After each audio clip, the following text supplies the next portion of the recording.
Starting off at number 10 now, we have Tek Tek. This is the urban legend about a girl who fell under a train and was cut in half. She then became a vengeful spirit that moves using her hands and elbows, dragging herself while making the sound Tek Tek. If you hear that noise, you're supposed to just run for your life. Those who are caught by the Tek Tek will receive a fate just like hers. She's said to slash her victims in half so that they look like her, and possibly also become wandering vengeful spirits just like she is. Moving on to number 9, we have the River Boy. And if you guys are liking this video so far, make sure to give it a big thumbs up. Now, this legend is quite an unusual one. So it surrounds these creatures known as river boys.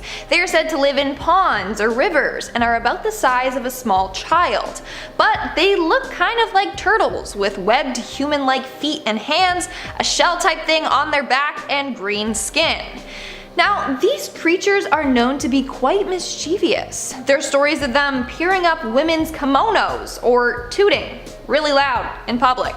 On top of that, they can be quite evil. They have lured swimmers to their death along with horses and cows. Because apparently they hate those two animals, but how could anyone hate cows? Like, they're so cute. Anyway, another interesting fact about these creatures are that they have a small bowl type thing on their head that always has to remain wet or filled with water. If it dries out or spills, they could lose their powers or die. In Japan, the stories of the river boy creatures are used to deter kids from swimming alone. Next up at number 8 now, we have Daruma-san. This urban legend is more of an old game that's been passed down through the years. So here's how it goes. You shower in a bath, you turn off the lights, and you chant Daruma-san fell down while you wash your hair. It's said that you will then see a woman in your mind. She is Daruma-san. She'll be standing up in a bath. You will see her slip and fall onto an old rusty tap. It goes straight through her eye and kills her. Then you will feel her ghostly presence somewhere behind you. Now if you turn around, there she will be. Black, tangled hair, rotting clothes, one eye is bloodshot and the other is just a bloody hollow eye socket.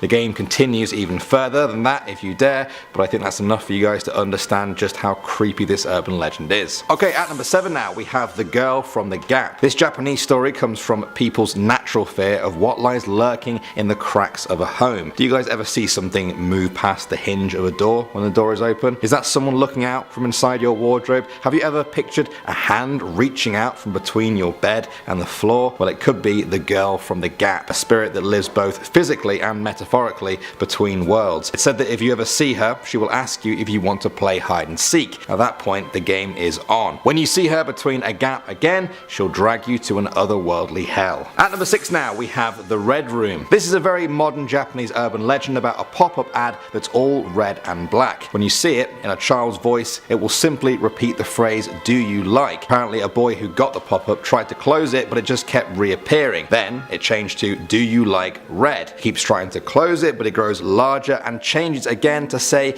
"Do you like the red room?" Then the site changes entirely. It's just completely red and black. It has a list of names on it. His friend's name is at the bottom. A hand reaches out towards the boy's neck from a video. The ending gets even more twisted, but guess what? It's based on a real website. It's still out there. If you can find it, you'll know the gruesome legend of the Red Room, and if the horrible ending comes true for you. Moving on to number 5 now, we have the human pillars. This legend dates back to ancient times in Japan, where it's known as Hito Bashira. Back then, there was a belief that a human sacrifice sealed inside a structure would make the foundation more stable. This means that many old Japanese buildings are said to contain the spirits of the people who were sacrificed during their construction. One famous example is Matsu Castle, where a woman was sealed inside the foundations during its construction. Now her spirit is said to haunt the castle, and whenever a woman dances there, the castle shakes violently. Many building owners in Japan are actually quite open about their buildings being a human pillar. Next up at number 4 now, we have the Snake Woman. This one comes from the old Japanese folklore of Nuri Onna,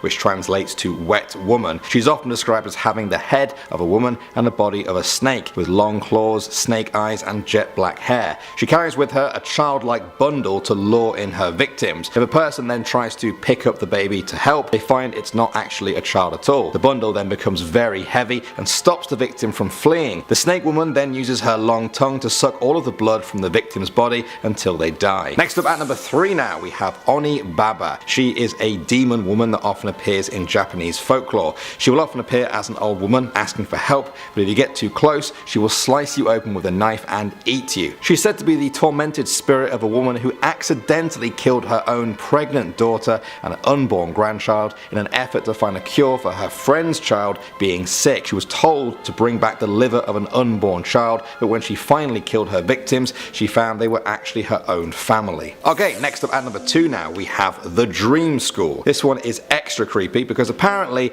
if you don't forget this story within a week of hearing it, it will happen to you. Let's see if that's true. One night, a boy had a dream about a school. The hallways just looped forever, bringing him always back to the start. Staircases led back to the first floor. As he got quite scared, he heard footsteps behind him. He ran until he found an emergency exit with a glass box and a key next to it. The glass had been smashed and there was no key, just a note saying that it could be found in room 108. When he found that room, it was empty. No students, but there were backpacks hanging off every single chair. Then there was a pounding on the door. He opened it, terrified, to find the hallways covered with dead children. It said that he never woke up from his dream, and if you don't forget this story in 1 week, you will meet the same fate. Don't worry though guys, I don't think this is true, although if you don't see me on the channel next week, sorry. And finally at number 1 now, we have Onryo. This is a traditional Japanese belief about a vengeful spirit that can and will physically hurt the living. It's a very scary concept if you're only familiar with the Western idea of ghosts, which don't really tend to take solid forms and so can't hurt humans with physical contact in the traditional way. That's not true though for an Onryo. They are vengeful and full of hate, stopping at nothing to enact the suffering they received when they were alive. For any of you guys who have seen The Grudge, this spirit is the influence for that creepy girl in that movie. Next up at number 9 now, we have Aka Manto. In English, this one is known as the Red Cape. It's said to be a malicious spirit who kills people at public and school bathrooms. The spirit will always ask them if they want red or blue paper. If you say red, you will suffer a bloody, violent death. If you say blue, you'll be suffocated until you turn blue and die. You can't trick the spirit either. If you try and say you just want normal white paper, ghostly hands will appear out of nowhere, sometimes right out of the toilet you're sitting on, and drag you down to hell. That's right, if you do something as simple as asking for white paper, you'll be dragged to hell through a toilet. I always suspected toilets were portals to the underworld. This confirms my theory. There is one and only one way to avoid this grisly fate. They say you have to actually refuse anything the spirit offers you. If you do this, he will leave, at least for now. I guess you can be dragged to hell through a toilet another day. Moving on to number 8 now, we have Tomino's Hell. This has become a pretty famous urban legend of the internet in recent years. You may know it as a creepypasta, but its history actually dates back over 100 years ago. According to legend, Tomino's Hell is the name of a story that was published in a 1919 collection of poetry titled Sakin. The poet was Saijo Yaso, a university professor whose work was filled with strange symbols and wordplay that some people found very disturbing. The story is based around the Buddhist concept of hell and recounts the story of Tomino and his sisters being tortured in hell. Sounds interesting? I'm sure you now want to hear me read it out. Well, here's the thing. According to internet legend, the poem will curse the reader with misfortune and even death if read out loud. It should only ever be read in your head. Now, I'm not a particularly superstitious person, but yeah, I'm not going to read it out unless I absolutely have to, and I don't. You can see excerpts of it on the screen now, and of course, you can find the full version of the poem online. Just remember, don't read it out loud. Don't want anything to happen to you, you know. I've grown quite fond of you guys. Coming at number 6 now, we have Inunaki Village. Many Japanese villages are famous for their beauty. Not this one. This one is one you never want to visit. Legend says that society abandoned this place and lawless people moved in many years ago, outcasts of society who saw a chance to live somewhere where good people could never stop their wicked deeds. They had their own set of laws which legalized incest, cannibalization, and murder. As the rumors of this village grew, people wanted to know what happened. Why did everyone originally leave? Well, they say the villagers were killed off by a serial killer with an axe. Another explanation is that a terrible disease made everyone rot. As far as details about this dark place go, that's pretty much everything. Many people tried to visit it, but they say that those that succeed are never heard from again. The fact that you can't get a phone signal there only adds to its scare factor. Moving on to number 5 now, we have the Okiku doll. While many of the stories I talk about in this series are of spirits or things from thousands of years ago that you can't visit or touch, this is a very real doll that you can actually go and see for yourself. It's on display at a religious temple. It has its very own section there, and tourists come to see it. Why would a doll deserve all this special treatment? Well, how do I put this? The doll grows hair. Yeah, That's what they say. Perhaps even creepier is that the hair growing from the doll's head is human. So where did this creepy human hair growing doll come from? Well, according to the story, it was originally given to a 2-year-old girl by her brother in 1918. The girl died a year later, and the family kept the doll in memory of her. Some sort of strange soul fusing appears to have happened because that's when they noticed the hair growing. The parents were freaked out and brought the doll to a local priest. He agreed to keep it there for a few months and observe it to confirm if their story was true. He said it was. The doll has remained on display in the temple there ever since. The doll was named after the girl who it belonged to, and this year marks 100 years since it was bought for her. Perhaps someone should keep an eye on it. Just for this year. Moving on to number 4 now, we have Kuni Kuni. Now some say this is basically the Japanese version of Slender Man. Kuni Kuni will always appear far away at first, in the distance, in the shadows, his white body twisting in the wind. It's a good thing that he appears at a distance from you because that's exactly how you want it to stay. They say if he ever does get near you, you will go mad forever. There is no cure, there is no coming back from this. If you step near him, your mind turns to permanent jelly. Now according to Japanese legend, he has claimed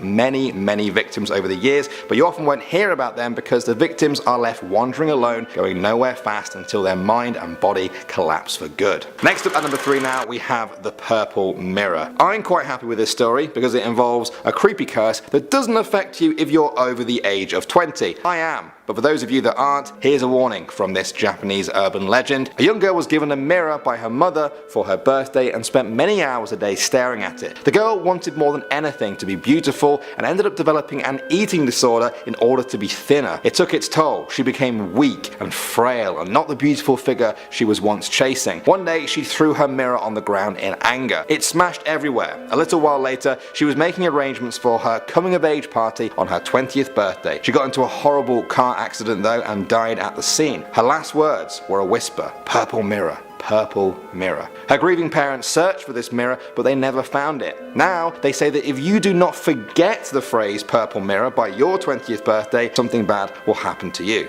So forget those words. Maybe I never should have said them in the first place. And finally, number 1 now, we have the Tokyo Terror Taxi. Great name, isn't it? This is a story of a taxi driver's paranormal experience in Tokyo many years ago. I'll read the most popular version to you now. It was a stormy autumn night near Aoyama Cemetery where he picked up a poor young girl drenched by the rain. It was dark, so he didn't get a good look at her face, but she seemed sad and he figured she had been visiting a recently deceased relative or friend. The address she gave was some distance away and they drove in silence.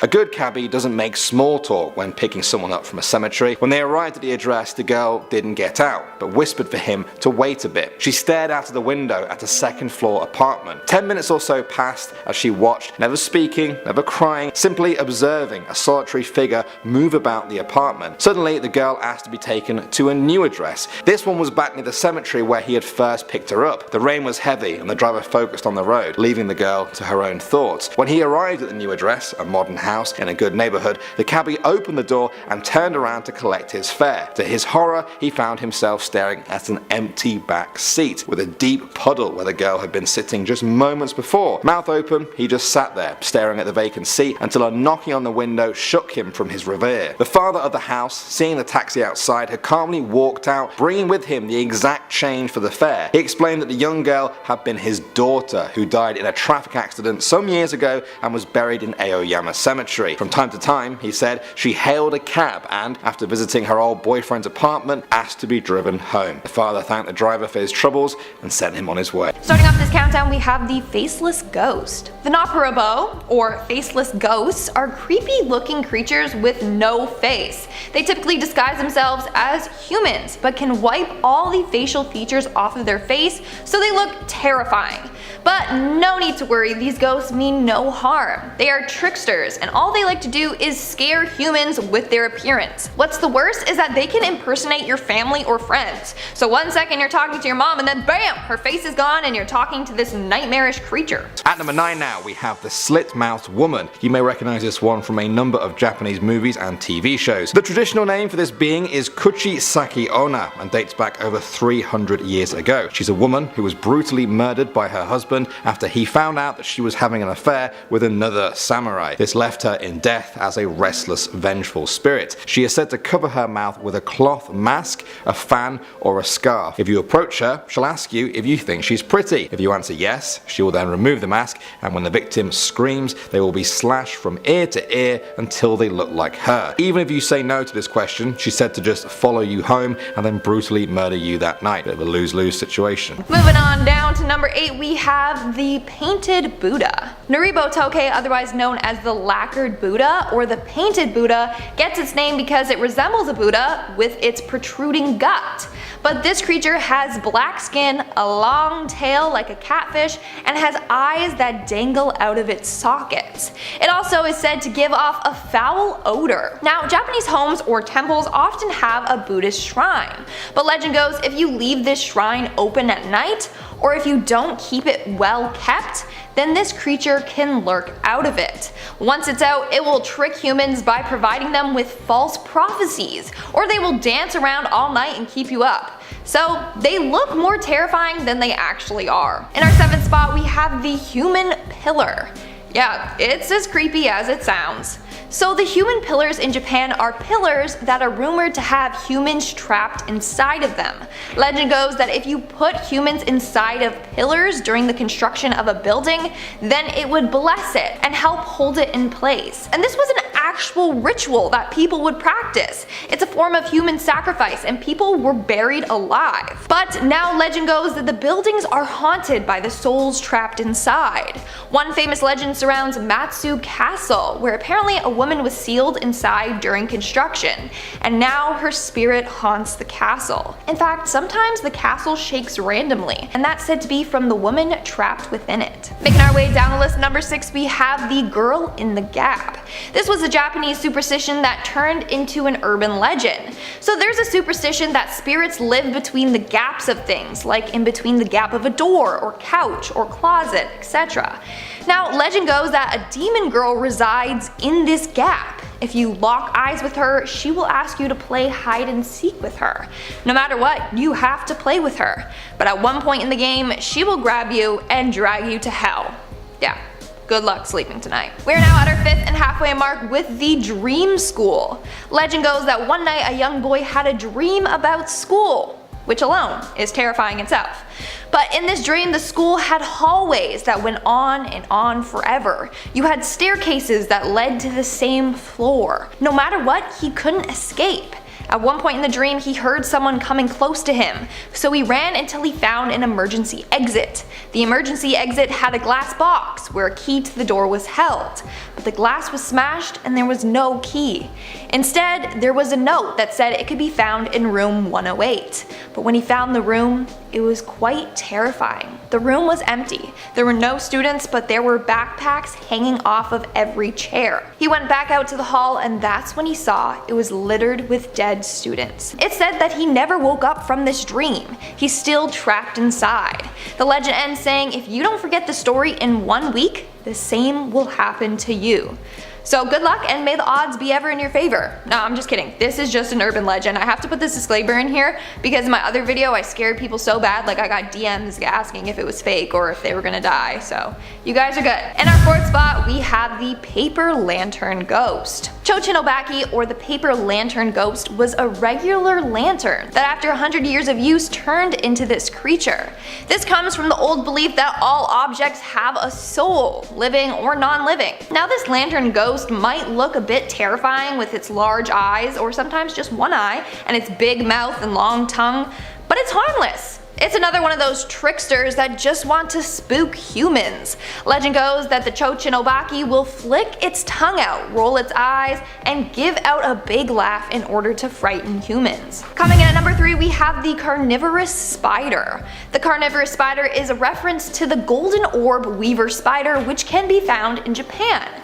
But this spider is a bit different. Apparently, when the spider reaches 400 years old, it can transform into a young, beautiful woman. But there's one problem with this. she gains an appetite for eating young men. So this woman spider creature thing then lures men to their home, where they trap them and eat them slowly. So don't be fooled. Your next Tinder match could actually be this creature in disguise. In our second spot, we have the wriggling body. The wriggling body is an urban legend about this tall, almost paper-looking thing that shimmers and wiggles in rice or barley fields. It's said that this thing constantly moves, even on windless days. From afar, you can't tell what it is, but whatever you do, don't get anywhere close to it. According to the legend, if you get too close to it, it has the power to drive you insane. If you touch it, you will die. Although this is just a legend, some people have claimed to see this in real life. But it may just be a scarecrow they see moving around in the fields. At least we only hope that it's just a scarecrow. In our number one spot, we have the ghost of Okiku. Okiku is the name of a young girl who lived in a castle as a servant to a samurai.